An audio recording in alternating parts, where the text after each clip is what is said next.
Hello everyone, welcome back to another episode of Technologyglance. Today in this video, I am going to guide you through how you can turn on auto-download MMS on Truecaller. So let's get started.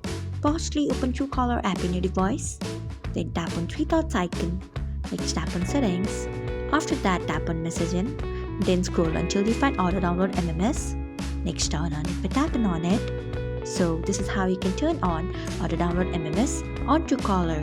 Thanks for watching. If you found this guide helpful, we would love it if you hit the thumbs up button below.